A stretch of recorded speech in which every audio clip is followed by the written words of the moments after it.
చెల్లెమ్మలకు ఫ్రీగా ఉచితంగా సప్లై చేస్తూ ఉన్నాం. ఇవి కాక మరో 40,000 రూపాయలకు సంబంధించిన వివిధ రకాల వస్తువుల మీద ఆక చెల్లెమ్మలకు మంచి జరిగేట్టుగా సిమెంట్ కానీ, స్టీల్ కానీ, మెటల్ ఫ్రేమ్స్ కానీ, మెటల్ కానీ ఇట్లా రకరకాల వస్తువుల మీద మరో 40,000 రూపాయలు కూడా ఆక చెల్లెమ్మలకు మంచి జరిగేట్టుగా ఈ కార్యక్రమం అంతా కూడా ముందుకు సాగుతూ ఉంది. ఒకవైపున 2,70,000 రూపాయలకు సంబంధించిన ఇళ్ల నిర్మాణం ఒకవైపున, మరో 1,00,000 రూపాయలకు సంబంధించిన ఇన్ఫ్రాస్ట్రక్చర్ కూడా పైప్ లైన్లో ఒకవైపున ఉండగానే ఈ 31,19,000కు సంబంధించిన ఒక్కొక్క ఇంటి స్థలం విలువ కనీసం అంటే దాని మార్కెట్ విలువ ప్రాంతాన్ని బట్టి, జిల్లాను బట్టి, ప్రాంతాన్ని బట్టి కనీసం అంటే 2.5 లక్షల రూపాయల నుంచి మొదలు పెడితే కొన్ని ప్రాంతాలలో కొన్ని జిల్లాలలో అయితే 15 లక్షల పైచులకి ఉట్టి ఇంటి స్థలం విలువ మాత్రమే ఉన్న పరిస్థితులు ఈరోజు ఉన్నాయి. ఇంకా ఈ ఇంటి స్థలం విలువ మీద ఈ 2,70,000 రూపాయలకు సంబంధించిన ఇల్లు, మరో 1,00,000 రూపాయలకు సంబంధించిన ఇన్ఫ్రాస్ట్రక్చరు, ఇటువంటివన్నీ కూడా కలుపుకుంటే దాదాపుగా ప్రతి అక్క చెల్లెమ్మకు 5 లక్షల నుంచి 20 లక్షల రూపాయల దాకా ప్రతి అక్క చెల్లెమ్మకు కూడా ఒక ఆస్తిని ఆ అక్క చెల్లెమ్మలకు ఒక మంచి అన్నగా, ఒక మంచి తమ్ముడిగా ఈ రాష్ట్ర ప్రభుత్వం తరపున ఇవ్వగలిగే ఒక గొప్ప అవకాశం దేవుడు నాకు ఇచ్చినందుకు చాలా సంతోషంగా ఉంది. మంచి కార్యక్రమం జరుగుతూ ఉంది. అందులో భాగంగా ఈ దఫా ఈ అక్క చెల్లెమ్మలకు మంచి జరిగిస్తూ ఈ 4,07,323 మంది అక్క చెల్లెమ్మలకు మంచి జరిగిస్తూ వారికి 0 వడ్డీ కింద ఈ 47 కోట్ల రూపాయలు ఇస్తూ ఉన్నాం. బ్యాంకులకు కట్టిన బ్యాంకుల దగ్గర నుంచి వీళ్ళు దాదాపుగా 9% నుంచి 9% నుంచి 11% దాకా వడ్డీకి బ్యాంకుల నుంచి ఈ రుణాలు తీసుకొని ఈ అక్క చెల్లెమ్మలందరూ కూడా ప్రాంప్ట్గా బ్యాంకులకు కట్టే కార్యక్రమం ఆ అక్క చెల్లెమ్మలు చేస్తూ పోయే కార్యక్రమం ఆ అక్క చెల్లెమ్మలు చేయాలి. ఆ అక్క చెల్లెమ్మలు ప్రాంప్ట్గా డబ్బులు కట్టడం వాళ్ళ బాధ్యత.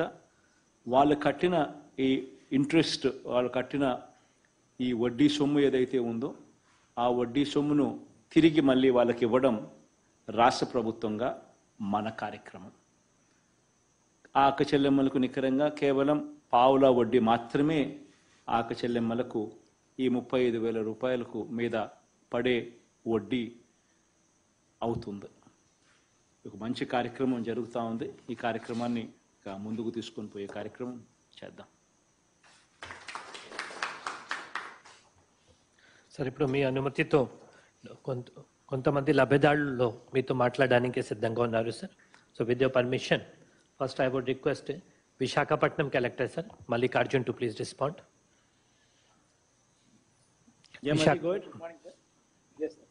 Sir, thank you sir. Sir, ఈ మంచి కార్యక్రమంలో మమ్మల్ని భాగస్వామ్యం చేసినందుకు ధన్యవాదాలు తెలియజేస్తాను సార్. సార్, ముందుగా ఈ కార్యక్రమానికి ఇక్కడ స్థానికులకి మేయర్ హరి వెంకట కుమార్ గారు, అలాగే ఎమ్మెల్సీ వరద కళ్యాణ్ గారు చేస్తున్నారు సార్. సార్, మీ అనుమతి సార్. సో మనకి విశాఖపట్నం జిల్లాకు సంబంధించి సార్ మనకు ల్యాండ్ పోలింగ్ ప్రాసెస్ ద్వారా సుమారుగా 1,35,000 మందికి మరి చేతుల మీద మనం పత్రాలు కూడా పంచుకోవడం జరిగింది సార్. అలాగే సార్ మనకి అందరికి కూడా హౌస్ సైట్స్ సంబంధించిన హౌస్ కూడా శాంక్షన్ కావడం జరిగింది సార్. సో అందులో మనకి 94,000 పైచలకు మనకి ఆప్షన్ 3 హౌసెస్ మనము ఏర్పాటు చేసుకోవడం జరిగింది సార్. ఇంకా సుమారుగా మనకి 62,000 పైచలకు మంది బెనిఫిషియర్స్ మనం 35,000 రూపాయల ఏదైతే బ్యాంక్ లింకేజ్ ఉందో సార్ అది చేయడం జరిగింది సార్.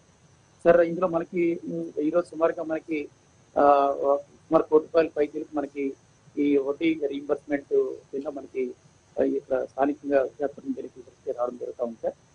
సార్, ఇందులో మనకి ఈరోజు మనకు ఈ కార్యక్రమంలో మనకు మాట్లాడడానికి తమతో వాళ్ళ భావాలను సేవ చేసుకోవడానికి మనకి కనకల హైమావతిని ఒక బెనిఫిషియరీ మనకి ఇక్కడ ఉన్నారు సార్. సార్, ఈవిడ మనకి చంద్రంపాలెంలో ఒక అద్దె ఇంట్లో ఇక్కడ నివాసం ఉంటున్నారు సార్. యాక్చువల్గా సార్, దీనికి మనకి తమ్ముడుపల్లి అనే ఒక పెద్ద లేఅవుట్ ఉంటుంది. సుమారుగా ఒక 17,000 మందికి లేఅవుట్ వేసాను సార్. అక్కడ ఆ లేఅవుట్ లో తనకి ఇల్లు ఇక్కడ హౌస్ ఇప్పించేసి హౌస్ కూడా ఈరోజు ఆర్సీ లెవెల్లో కూడా ఇప్పుడు జరుగుతుంది సార్. రూట్ లెవెల్ కంప్లీషన్ అవుతుంది సార్. సార్ తినకు అంటే సామాజికంగా వెనుకబడిన వర్గానికి సంబంధించిన ఈ మహిళ సార్. తిన సామాజిక అంటే శ్రీ వెంకటేశ్వర మహిళా స్వయం సహాయక సంఘం తరపున ఆవిడ సభ్యురాలు ఉండి ఈ 35,000 రూపాయల లోన్ కోసం తీసుకోవడం జరిగింది సార్. సో మీ అనుమతితో శ్రీ హైమావతి గారిని మాట్లాడవలసిందిగా కోరుతున్నాను. Thank you sir. ఒక్క నిమిషం మళ్ళీ. బాగున్నారమ్మా కళ్యాణమ్మ తల్లి? బాగున్నారు తల్లి హరమ్మ హరికుమారమ్మ తల్లి బాగున్నారమ్మా? యా సారీ మళ్ళీ ప్లీజ్ గో అహెడ్. నమస్తే జగనన్న. నమస్తే తల్లి. నా పేరు హైమావతి అన్న. విశాఖపట్నం చంద్రంపాలెం 7వ వార్డు చెప్తున్నానన్న.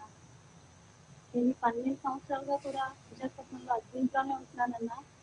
ఏ రకమైన సహాయం కూడా ముందు ప్రభుత్వాల నుంచి నాకు అందింది లేదు. అదేవిధంగా అబ్దుల్లాలో చాలా ఇబ్బంది పడుతూ వచ్చానన్న. ఒక సాయంత్రం అయ్యేసరికి 8 లైట్లు ఆపేయాలి, 2 బిల్లు నీళ్ళు ఎక్స్ట్రా పట్టుకోవాలన్నా సరే చాలా ప్రాబ్లమ్స్ ఫేస్ చేశానన్న. ముందున్న ప్రభుత్వాల చుట్టూ ఇల్లు కోసం తిరిగి వస్తాయన్న. అలాంటి సమయంలో మీరు పాదయాత్రలో ఇచ్చిన మాట ప్రకారం నవరత్నాలు అందరికీ ఇల్లు అనే దీని ద్వారా మాకు వాలంటీర్లు సచివాలయాల ద్వారా వచ్చి అప్లై చేసుకోండి అని చెప్పడం జరిగిందన్న. వాలంటీర్ల సహాయంతో సచివాలయాలకు వెళ్ళి అప్లై చేసుకున్న వెంటనే మాకు స్థలం అనేది మంజూరు చేయడం జరిగిందన్న. అనంతపురం మండలం తంగుడుగిల్లో నాకు 48 గజాల స్థలం అనేది ఇచ్చారన్న. స్థలంతో పాటు వెంటనే కొద్ది రోజుల్లోనే మాకు పట్టా కూడా చేయించడం జరిగిందన్న. నిజంగా నమ్మలేకపోయాం. ఏ ప్రభుత్వం కూడా ఇంత తొందరగా ఇంత వేగంగా చేయడం అనేది మాత్రం జరగని పని. ఒకసారి మన ప్రభుత్వంలో మాత్రం మీ హయాంలోనే జరుగుతుందన్న. అందుకు చాలా చాలా ధన్యవాదాలన్నా. అంతేవిధంగా ఈ విశాఖపట్నంలో ఒక అడుగు భూమి కూడా లేని నాకు ఈ రోజు ఒక లక్షాధికారిగా ఒక 12 నుంచి 15 లక్షలు ఉన్నటువంటి స్థలంతో పాటు ఇంటిని కూడా అందించి దాన్ని ఈ రోజు ఈ విశాఖపట్నం